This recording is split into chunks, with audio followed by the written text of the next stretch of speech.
दुर्गा सप्तशती। दुर्गा सप्तशती मार्कंडेय पुराण का एक अंश है।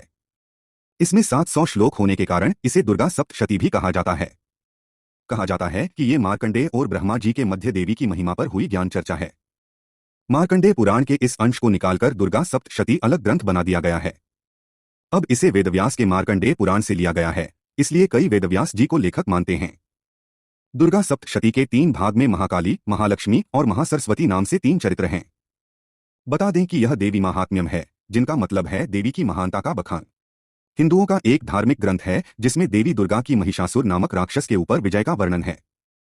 इसमें अलग राक्षसों के वध के बारे में बताया है। अब जानते हैं इसके किस अध्याय में क्या लिखा है। पहला अध्याय मधुकैटभ वध। मधुकैटभ की उत्पत्ति।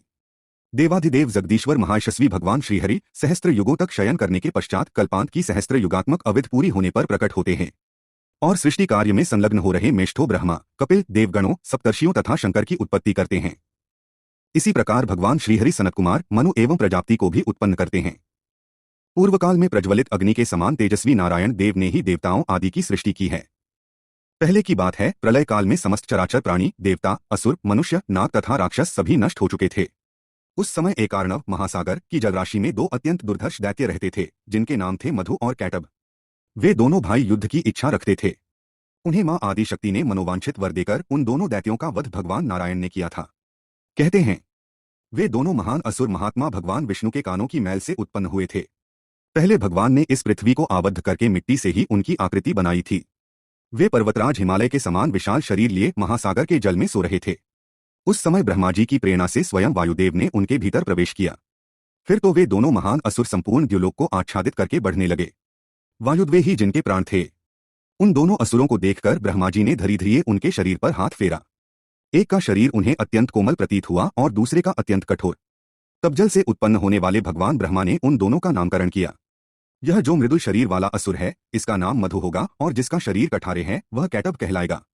मधु कैटभ का भगवान नारायण से युद्ध। इस प्रकार नाम निश्चित हो जाने पर वे दोनों दैत्य बल से उन्मत्त होकर सब ओर विचरने लगे। राजन, सबसे पहले वे दानों महादैत्य मधु और कैटभ द्युलोक में पहुंचे और उस सारे लोक को आच्छादित करके सब और विचरने लगे। उस समय सारा लोक जलमय हो गया था। उसने युद्ध की कामना से अत्यंत निर्भय होकर आए हुए उन दोनों असुरों को देखकर लोक पितामह ब्रह्मा जी वहीं एकार्ण रूप जलाराशि में अंतर्धान हो गए। वे भगवान पद्मनाभ विष्णु की नाभि से प्रकट हुए कमल में जा बैठे। वह कमल वहां पहले ही स्वयं प्रकट हुआ था। कहने को तो वह पंकज था, परंतु पंख से उसकी उत्पत्ति नहीं हुई थी।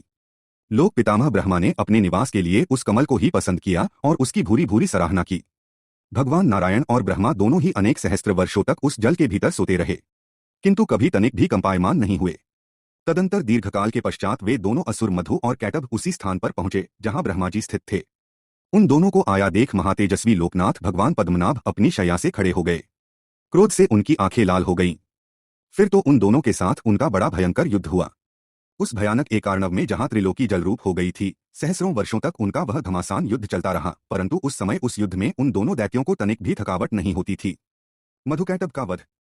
तत्पश्चात दीर्घकाल व्यतीत होने पर वे दोनों रणोन्मत्त दैत्य प्रसन्न होकर सर्वशक्तिमान भगवान नारायण से बोले, सुश्रेष्ठ, हम दोनों तुम्हारे युद्ध कौशल से बहुत प्रसन्न है। तुम हमारे लिए स्प्रेणीय मृत्यु हो। हमें ऐसी जगह मारो जहां की भूमि पानी में डूबी हुई न हो, तथा मरने के पश्चात हम दोनों तुम्हारे पुत्र हों। जो हमें युद्ध में जीत ले, हम उसी के पुत्र हों, ऐसी हमारी इच्छा है। उनकी बात सुनकर भगवान नारायण ने उन दोनों दैत्यों को युद्ध में पकड़कर उन्हें दोनों हाथों से दबाया और मधु तथा कैटभ दोनों को अपनी जांघों पर रखकर मार डाला। मरने पर उन दानों की लाशें जल में डूबकर एक हो गईं। जल की लहरों से मथित होकर उन दोनों दैत्यों ने जो मेद छोड़ा, उससे आच्छादित होकर वहां का जल अदृश्य हो गया। उसी पर भगवान नारायण ने नाना प्रकार के जीवों की सृष्टि की। राजन, कुंती कुमार जन दोनों दैत्यों के मेद से सारी वसुधा आच्छादित हो गई। तभी से यह मही मेदिनी के नाम से प्रसिद्ध हुई। भगवान पद्मनाभ के प्रभाव से यह मनुष्यों के लिए शाश्वत आधार बन गई।